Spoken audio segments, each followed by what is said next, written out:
The West Ham Massive are pleased to support Iron Supporting Food Banks. They are a group of West Ham fans and friends inspired by the work of other football food banks around the country. They collect food and cash donations for a Newham food bank in Beckton, who supplies sub-distribution centres in the borough 7 days a week and hand out several hundred 3-day emergency food packs every month to families in need. They are also working with other groups to improve conditions for vulnerable adults and children in the Newham community. You can help by making a donation to their Just Giving page. You will find the link to this in the description section of the video details in this stream. Thanks for your support. Come on, you Irons.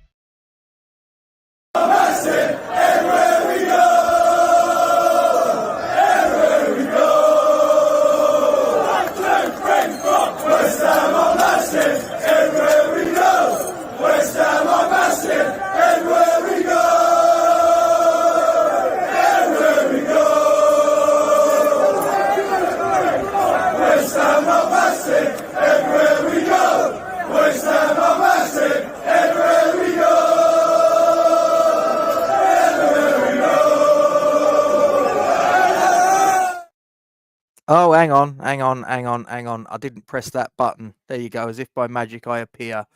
Welcome, ladies and gentlemen, to the West Ham Massive. Thank you for joining me. Please don't forget to like, comment on and share this stream to your social media platforms. Subscribe to our YouTube channel if you haven't already. Make sure you hit the bell icon for alerts and new content. Please don't forget to click all. And as always, ladies and gentlemen, we thank you very much indeed for your support in this particular matter. Just a little bit of housekeeping. As I say, please like and subscribe. But if adult language should offend you, there is a fair chance you might hear it in this broadcast, especially in any broadcast, if I'm being honest. But I've probably got a reason to say the odd little curse word, so I'll save it for now. But just to warn you, if swearing offends you, you might want to go. Exit stage left. Thanks for coming, but this is not the place for you. Because I'm going to discuss Premier League match day 16 of 38, where our very own West Ham United turned up to Craven Cottage on the back of a 5 wins in 6 sequence of events. Not playing particularly well for most of it. I think we've covered that one off. And we proceeded to have Fulham, mighty Fulham, the championship contending, perennial European qualifiers. Not really. With all due respect to them, they're not. Fulham hand our fucking asses to us on a silver platter. What an absolute fucking shambles. Right. Okay. Keep an eye on the ticker at the bottom. It might come up with various little pieces of information. But look, how did it go? Well, I was lucky or unlucky enough, depending upon your point of view. I actually got tickets for this game. I covered this, I believe, in the preview. I got 4 tickets for the game yesterday. And at the time, I thought I'd got very lucky. Now I'm not quite so sure. Where I was lucky, I was like, look, I'm a father of 3. I got to spend time with my daughter. The tickets we had were actually... now I sort of think of it. At the time we turned up to Craven Cottage, we had front row seats behind the goal that Fulham were attacking in the first half. The Putney stand, I believe. And I was there with my daughter, and there was 2 other tickets. As I say, I got 4. I moved them on to a couple of guys that are actually the sons of one of my very close friends who I've known for many, many years. And so from that point of view, it was nice. It was a nice little gathering and whatever. But that was about it. I mean, I made the journey across from where I live in Kent over to southwest London, and we was in good spirits and all the rest of it. And the game kicked off, and I'd say for about the first 10 minutes or so, I was actually quite optimistic. But do you know what? In the back of my mind, and this isn't me being wise after the event, because I've probably hinted at this on several broadcasts in the past couple of matches. This has probably been coming for some time, if we're being brutally honest about it.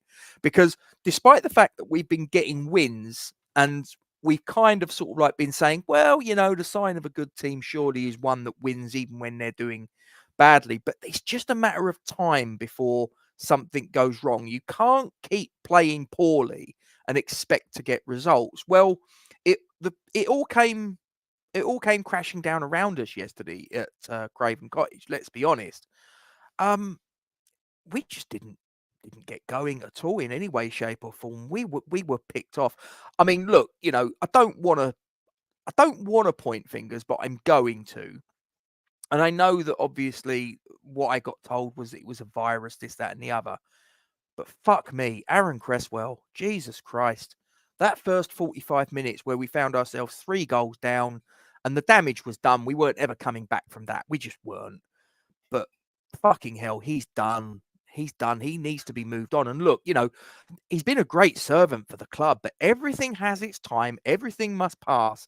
And Aaron Cresswell, and look, all right, was he afforded much in the way of protection by Pablo Fornals? No, because he was fucking awful as well. He was absolutely fucking pitiful. But David Moyes, I mean, we was all sort of like at the beginning of this season, we was all, myself included, I'm going to hold my hands up to this. I do include myself in this criticism. We was all turning around and saying what wonderful business we'd done in the transfer market and how this was going to be the strongest squad that we'd ever assembled. Well, I'm not being funny. We've not exactly got a huge injury list going into this game. I mean, yes, Antonio, but Antonio's not been the player of old. So you probably sort of say, well, actually, he's not been that big a miss, I'd argue. And yeah, okay, we were missing Alvarez. Emerson was on the bench. But it's not like we had this long sort of like injuries and suspension list. So we've turned around and sort of said about we've got this huge squad. It's talented. It's this, it's that. We're playing the same 11 week on week, virtually. We're playing the same players. And I said it a few weeks ago. My concern is that at the end of the season, they're fucked. They're burnt out. They're running on fumes. They're picking up injuries left, right, and centre. And we're in all sorts of trouble and we're just going to sort of peter out. I'm a little concerned on the basis of what I saw yesterday that actually might happen a little bit sooner than what I was anticipating. Because once again, the players that David Moyes selected are probably the players that we expected to see in the main. Yes, okay, Cresswell. Yes, okay, Fornals. But I think that kind of tells us that maybe the squad's not as strong as we think it is. Because David Moyes clearly doesn't trust his bench. He clearly doesn't look at his backup squad, if you will, and have any real faith that they're going to be able to do the job that is required. Because if he did, then surely he would be resting and rotating more than he is at the minute. Again, one of the things that sort of feeds into that is the other week, was it the Nottingham Forest game? It was the Crystal Palace game, I think it was, where David Moyes made one substitution in the whole of the match, and it came in the 89th minute. And I said then that I'm like, I'm not too sure. This is all a little bit strange. And it's like I say, it's just really sort of infuriating. Thoughts on both of the starting 11s? I'll do this, whatever. I mean, this is my usual sort of format. As I say, probably it was the 11 that he probably had to select in a lot of ways. It was probably the 11 that we knew he was going to select, but for obviously the omission of Alvarez and Emerson. But as I say, I did look and go, are these guys going to be up to it, a couple of days after? And let's not forget, we've got a fucking important game on Thursday, right? We have got to win that game or draw it, excuse me. We've got to get at least a point. But we all know that in football, you can't play for a draw because that's a very dangerous game to play. So you have to play to win, right? And if you play to win and you get the draw, so be it. But we need to get a point against Freiburg. And at the minute, we're not playing very well, except for little phases in the game. I mean, I turned around to my missus and said, look, let's be completely honest here. The Spurs game, great. We was all fucking patting ourselves on the back and all the rest of it. And don't get me wrong, I've had just as much fun with that as the next West Ham fan in the direction of Spurs. But let's be real. If Tottenham Hotspur had their shooting boots on the other night, that game would have been finished by half time. The only reason we had the ability to turn that game around is because they fucking allowed it, because they were so poor in front of goal. Maybe that's a bit harsh. That's just how I feel, though. This performance has been coming. It really has. But that's just my thoughts. So my thoughts on the first half performance, fucking shambolic. And that's probably me being very, very kind about it. As I say, the first 10 minutes, I was reasonably optimistic. I thought, hello, maybe. But then when they got that first goal, it was put in. I think it was Jimenez that scored it. Yeah, it was Jimenez. 22 minutes in, he scores it. And we were, like I say, we was front row of the Putney stand. Do you know, if any of you guys have never been to Craven Cottage, it's the most bizarre thing I've ever seen at a Premier League ground. It really is. I went there last season, earlier this year, and I'd never seen anything like it. You go in the turnstiles, and they've got the drinks kiosks, they've got the food kiosks, you're there. And then I looked around. This was the game last season, and it happened again yesterday. You're looking around and you in the same stand as Fulham fans. It's really bizarre. And there wasn't any trouble. I mean, if that had been, West Ham Millwall, there'd have been blood on the floor and all sorts. It'd have all kicked off. Fulham don't really have that rep, I guess. But even so, I just found it really bizarre that they're just letting West Ham and Fulham fans in the same stand where they can have easy access to alcohol, and they're just letting people mingle, and there wasn't any problems. We was right, as I say, we was right behind the goal, first row, and just to my right was where there was like a tarpaulin that went up the lower tier of the Putney stand, which was obviously the sort of like the demarcation line between the away fans and the home fans. Do you know what was really fucking annoying about that is that when I looked to my right, there was probably about half a dozen kids, probably no older than my daughter, right? And I'm looking across, and as the goals are going in, 3, 4, 5, they're looking across at me and they're going, and I'm like, you little cunts, honestly. I'd like to just sort of like jump across there and slap you all silly. But what can you do? What can you do? So my thoughts on the first half performance, as I say, we was absolutely fucking pitiful. Absolutely fucking pitiful. Do you know what? If that performance had been a dog, you'd have taken it down to the vets and had it put to sleep, just put out of its misery. It was fucking awful. We get to the second half. I mean, he made the substitution that I think I was clamoring for. I think most of the people in the ground were clamoring for. I think most of the people that were watching it live was clamoring for. Please, please, please, David Moyes, just if you're only going to make one substitution at half time, please let it be Cresswell. Please take him off the pitch. I love Cresswell. He's been a great servant to the club. I feel bad saying things like this about him. Get him off the fucking pitch, for Christ's sakes. He is an absolute millstone around our neck as far as this performance was concerned. He made the substitution, but let's be honest, the game was fucking gone. It was in the bin. It was down the toilet, flushed and into the River Thames. Gone. See you later. It didn't get any better. I mean, look, we didn't have any intensity. We didn't sort of like attack with any real belief from what I saw. I mean, they had 8 shots on target. They fucking scored with 5 of them. 5 out of 8 on target. We didn't. I mean, they've got Bernd Leno was sort of like he marked quite well, but were any of the saves? I mean, I think he made one that I can really sort of look and go, yeah, that was a proper save. I don't really remember too much else. Maybe I was shell shocked. I mean, it was just a performance that I didn't see coming. As I say, I probably did in my heart of hearts because of the performances in the previous half a dozen games hadn't been great, despite the fact we'd won. Just really frustrating. The only good thing was I got to spend time with my daughter. I briefly saw my brother coming back. Another thing that kind of pissed me off as well, there was a pub near the underground station, Putney Bridge Underground Station, called the 8 Bells. Some of you may be watching this either live or later, might be aware of it. You might have even been in it. They had these 2 fucking wankers on the door, right? who wouldn't. It was and there was a sign. It said it was away fans only. Fine, not a problem. But they were like, "Oh, we need to see your match ticket." This is after the fucking game. Who keeps their match ticket after the game, thinking, "Oh, well, I'll need that to get into a pub"? No one does. And let's be honest, why would you want to keep a match ticket after the event that we've lost 5-0? You're going to chuck that straight in the fucking bin. And you've got these two fucking pricks on the door. "Oh, we need to see your match ticket." Mate, I chucked that in the fucking bin. Are you having a laugh? Tossers. Anyway, thoughts on the second half performance?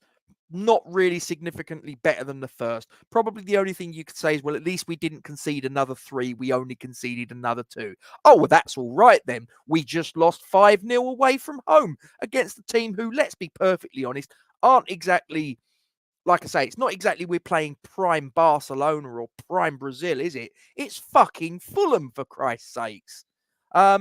Which players were the star men for each team? Oh, my God.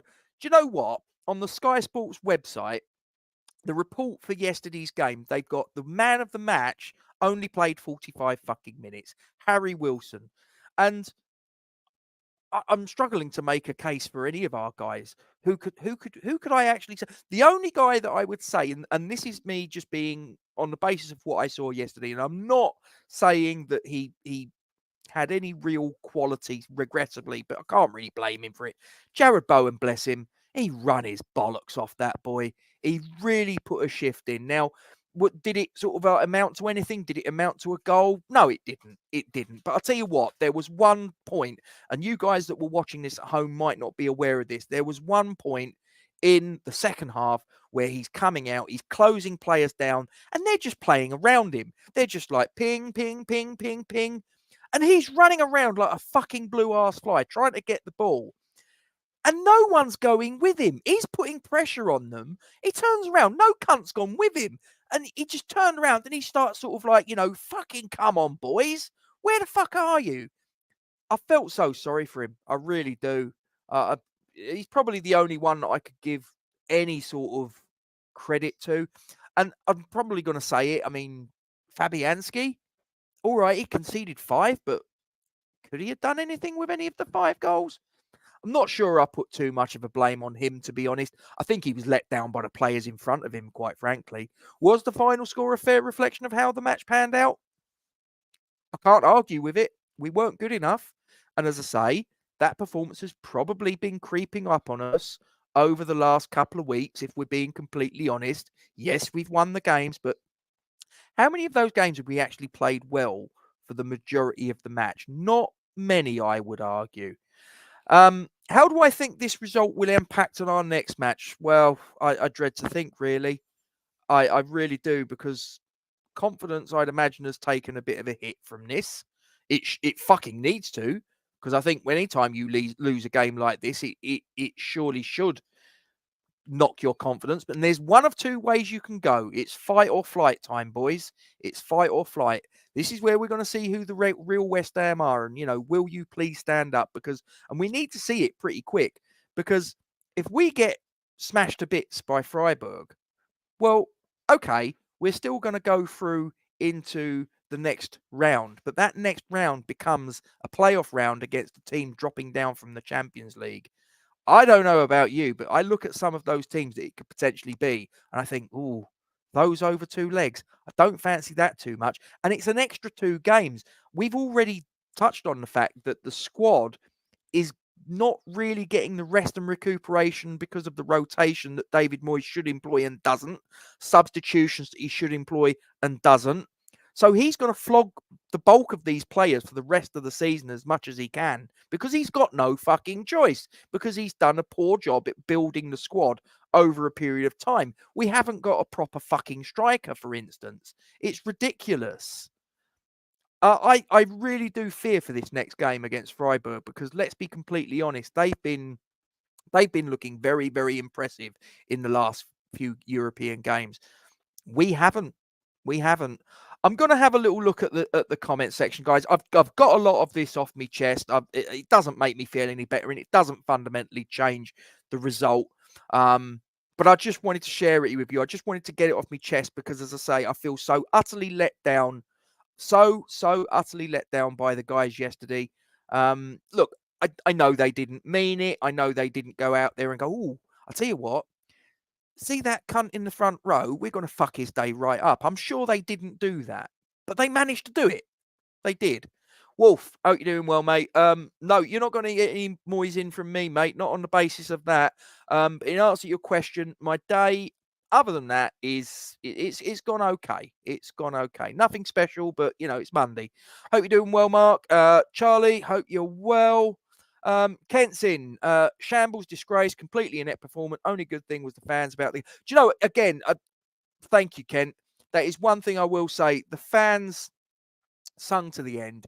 Even at 5-0 down, they were really sort of putting a shift in. They were probably the only ones that put anything into yesterday that wore claret and blue, and the effort from the fans was outstanding. But then again, the away fans always do. I mean, the away fans are your hardcore support, and top draw. I like how people say respect Moyes when he never shows the fans any respect. Well, mate, there was no respect in that performance yesterday, mate. Not just playing poorly, but also not rotating. Again, touched on that. Yep, absolutely. Hope you're doing all right, happy. And Rani, so you didn't ask to stay here and fight for the shirt, though. Wanted out, but we said no. Can't blame him for not being good now, to be honest. Okay, I'm not too sure who you're referring to. I think you're probably talking about Cresswell. Can't blame him for not being good enough. No, I don't blame him. I blame David Moyes for not getting in an adequate enough, if you're talking about Cresswell, for getting an adequate enough cover that could basically allow him to fuck off the Wolves when he should have done in the summer. It's not a coincidence we looked all right for 15 minutes, and then as soon as Cress got his 17th minute booking, we conceded the first of 5. Yeah, that was true. It was a bit of a silly booking, wasn't it? We conceded the first of 5 minutes later. As soon as he was booked, Fulham targeted him. I think he would probably have been targeted anyway. I think he's probably going to have been. I'm not being funny, but I think as soon as Marco Silva, if he's got anything about him, looks at a fullback that has barely played this season, and when he did play last season, he looked quite suspect. So, in the intervening time, why would he have got any better? I dare say if Marco Silva had anything about him, he's probably turned around and said, go for him. You saying some of us ain't human? No, not saying that. I didn't know you were dinosauring. There you go. Can't fully blame Moyes today, but he's a huge part of it. Many of the players were poor, but it's tough with them tactics. As I say, he picks the team. He's the one that doesn't rotate and rest when he can, and he should. And like I say, this has been coming. It really has. I'm not anymore, unfortunately, had enough of the excuses and never takes any responsibility. Fulham looks so full of energy. Yep, absolutely. I'll be honest, I don't mind Moising people, but it's when they take it too far and protect him like he's a god. He definitely ain't that, mate. He really isn't. Players given 2 days off training, but this is to stop the virus spreading. Yeah, I've heard that there's a little bit of a virus. So, yeah, maybe, I don't know, maybe they could have put a few of the kids in, a few of the under 18s, the under 21s. I don't know. Do something. Not rotating affect the starting 11 again. Yep, never learned from the past 2 seasons. Absolutely. There's one West Ham channel that never blames Moyes and now blames Sullivan every week. Can anyone guess the channel? You may very well say that, Wolf. I could not possibly comment. Each to their own, whoever that channel is. Yeah, there you go. Everyone's got their own opinions on it. Don't wish Moyes ill, but since some of the best football we played since he came was when he had COVID. And there was the 2 games, wasn't it? It was Leicester away and Wolves at home. We won, was it 3-0 and 4-0 respectively, I believe.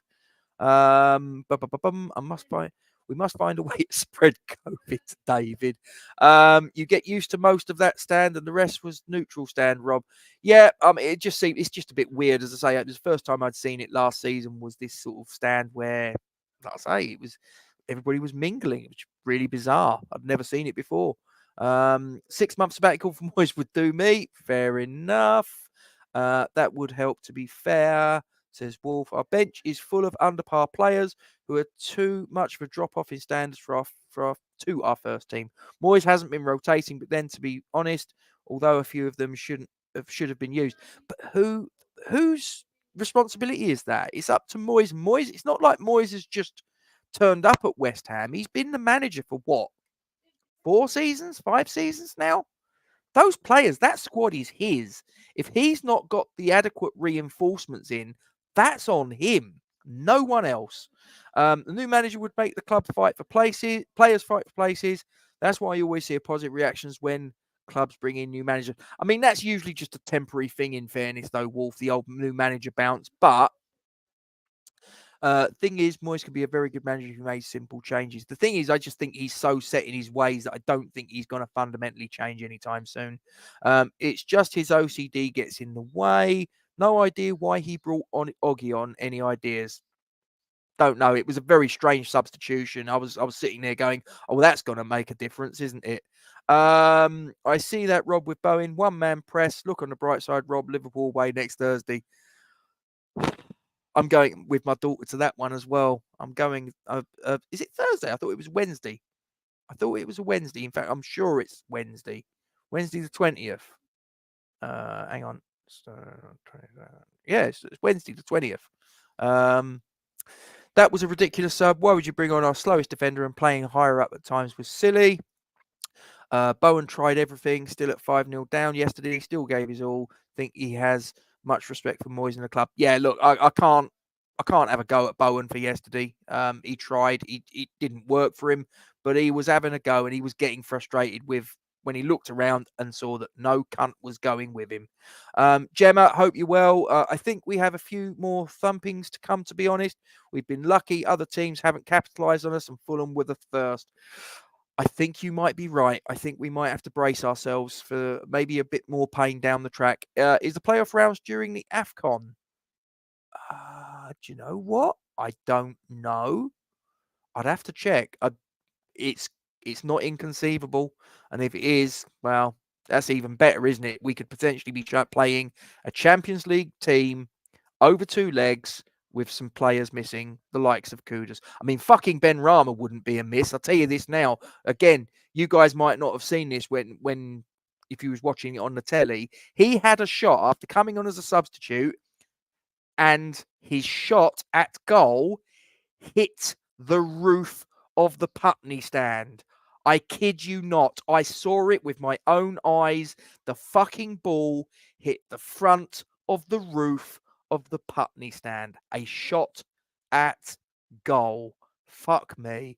At 4-0 down, I would have taken off all key players to rest ahead of Thursday. We weren't ever getting back in that game.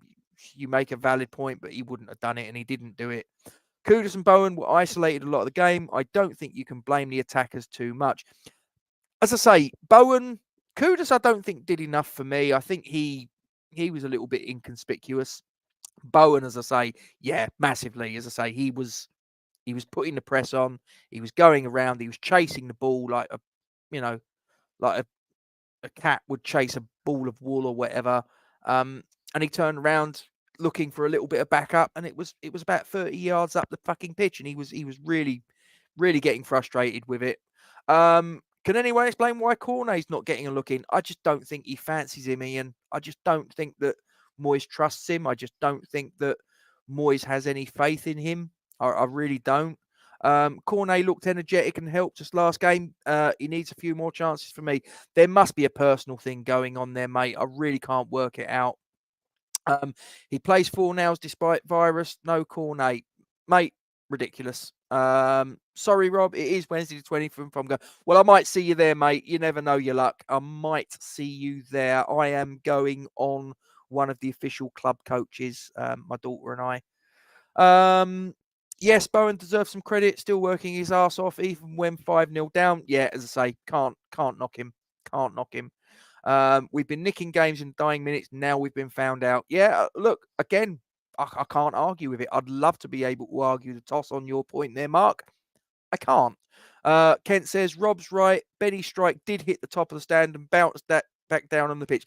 Yeah, as I say, if you might not have realised it, unless you was there, he has a shot and I watched the ball because it screwed sort of like wildly away from goal. And I'm like, where the fuck's that going? And I looked up just at the moment that the ball hit the front of the roof of the Putney stand. And I'm like, well, that just about fucking sums it up, doesn't it? It really does. That we're having a fucking shot at goal and it ends up over there. The Spurs game really gave me hope. It's the hope that kills you, Wolfie. And when we have to beat Wolves. I mean, again, if you got divided loyalties there, Wolfie, I'm guessing you might. But yeah, I mean, look, we're the home team, and we need to get some sort of result. I mean, at the minute, I'm not even looking at Wolves. I'm looking at Freiburg, and yes, I know that your Premier League's your bread and butter, and I will always make that point, and it's true.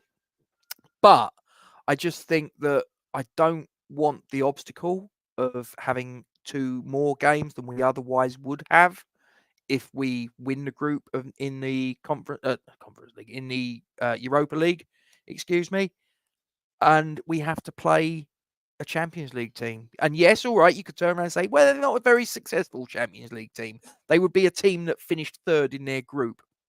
Have you had a look to see at some of the clubs that could potentially drop down? I wouldn't like to face them over 2 legs. I really wouldn't. Commentator on my stream said he'd never seen anyone almost clear that stand before. Yeah, well, I haven't heard the commentary, but seriously, mate, that's absolutely true. If it had been maybe another 6 inches higher up when it struck the front, it would have cleared it. I'll tell you that now. It would have cleared the fucking Putney stand. Unbelievable. This Freiburg game wouldn't be important if Moyes had just started the first team last time and it cost us. You're absolutely correct. This could have been a game that we could have gone into. It could have been a dead rubber, like the game against Zagreb, like the game against FCSB in the previous 2 European excursions. But yeah, Charlie's come in, says Benny can't honestly and sincerely do what can't sincerely honestly do one to be honest the prick. I'm guessing that's can honestly and sincerely do one to be honest the prick. Walking straight down the tunnel at full time, barely acknowledging the fans who've just watched them get smashed 5-0 and sung throughout get fucked. I completely agree, mate. There was a few that did come over and receive what applause that we had, and it was probably more than they deserved, let's be completely honest. Souček came over. I'm going from memory. Souček, I definitely know, came over. Zuma came over. I think Kufel came over. I think Ward-Prowse, Bowen, I think. Don't really remember too many others coming over. I really don't. Excuse me. Prediction for the Liverpool game. Will he rotate completely for that game, i.e. throw it? Well, I would be very disappointed if he did, because I'm making the journey up there, Ian. I think that Liverpool are probably going to heavily rotate because they've got Arsenal and Manchester United, I believe it is, either side of the game. So I think he's probably going to rotate. He's done it before in a quarterfinal. Remember at Arsenal, he did. I would be very disappointed. I mean, you know, to go to a quarterfinal and you're going to the Emirates, it's just a couple of miles across London. Going to Liverpool's a bit of a different matter. It's a long way for people to go. It's a big commitment. I would be very, very disappointed if the Liverpool game, I don't see something that resembles a halfway competitive starting 11. I'll be completely honest. If I see the lineup before the match as it's announced, and I'm looking at a team where I just see the same old shit, like we see Cresswell at left back, we see Pablo Fornals as the left winger. We see Said Benrahma. I'm sorry. These guys have had their day. They need to go. They need to go. We need to get in fresh blood. And I actually wouldn't be averse to seeing some of the academy players have a go. I'll say it now. I would rather see an academy player or two chucked in against Liverpool than fucking Benrahma, Fornals and Cresswell. I would much rather see Ollie Scholes, George Earthy, and Lewis Orford. Just 3 names straight off the bat. Bang, bang, bang. maybe even Divine Mubama, whatever. I would much rather see them than the same old fucking farts that are just same old, rinse and repeat. They're, a little bit of fucking ambition. Kent comes in. I'd be disgusted if you throw. Yeah, you're fucking right. 6,000 fans going to a game costing a lot. Just before Christmas, we would spend a lot of money. Ticket. Some people are going to have hotel accommodation. Some people are making a coach journey. Some people are making public transport. I don't know. Whatever. It's a big fucking commitment. And if he puts out a team that disrespects us as fans, he can go fuck himself. He really can. On the bright side, we could see Man United get kicked out of all European competitions tomorrow against Bayern Munich. It doesn't soften the blow. It really doesn't. It's mildly amusing, but my focus is West Ham. I'd sell Zuma and Benny in January if a replacement can be found, and that's the key thing, isn't it? Who the fuck's going to buy them on their wages? Who we'd have to subsidise it. You make no mistake about that, and you know that, Ken. You're an intelligent guy. You know the only way we're getting rid of Zuma and Benny, unless, of course, the Saudi Pro League are feeling a bit generous. But other than that, we're probably going to have to subsidise their wages, aren't we? I'd rather throw the Wolves United game than the Liverpool one. Got to be a full cup final 11 against the Scousers. Yeah, like I say, I think there's a lot of people before Christmas, and I know you're one of them, and I'm another, that are making that journey. I don't want to see fucking Ben Rama. I don't want to see Cresswell. I don't want to see Fornals. I don't want to see that. I would much rather see some of the youth players. It gives me a little bit of excitement. Don't worry if you believe certain rumours. He won't be here for the Liverpool game. He will, mate. He will. Don't worry about that. Perhaps Moyes. What's this? Okay, yeah, it's all right. Just got a message. Perhaps Moyes is saying we can't go sixth place means we'll go strongly. Listen, I don't know, mate. I don't know. Anyway, I'm going to knock it on the head there. I am going to disappear. Thanks for joining me. I hope it's been a little bit cathartic. It hasn't changed anything. We still lost 5-0 against Fulham at Craven Cottage. It was still a dog shit performance. It was fucking not just a dog shit performance, a dog shit result. We've had dog shit performances, but we've had results where we've come up getting the 3 points or the progression or whatever. This was a dog shit performance aligned with a dog shit result. And to be honest, I can't complain about it because it was what we deserved. Guys, please don't forget to like, comment on, and share this stream to your social media platforms. Subscribe to our YouTube channel. If you haven't done so already, make sure you hit the bell icon for alerts on new content. Don't forget to click all. And as always, ladies and gentlemen, we thank you very much indeed for your support in this matter. And the last thing I would like to say, guys, is please don't forget to give your full support to the Iron Supporting Food Banks charity. Come on, you Irons. Keep the faith. We'll see you next time. The West Ham Massive are pleased to support Iron Supporting Food Banks. They are a group of West Ham fans and friends inspired by the work of other football food banks around the country. They collect food and cash donations for a Newham food bank in Beckton, who supplies sub-distribution centres in the borough 7 days a week and hand out several hundred 3-day emergency food packs every month to families in need. They are also working with other groups to improve conditions for vulnerable adults and children in the Newham community. You can help by making a donation to their Just Giving page. You will find the link to this in the description section of the video details in this stream. Thanks for your support. Come on, you Irons.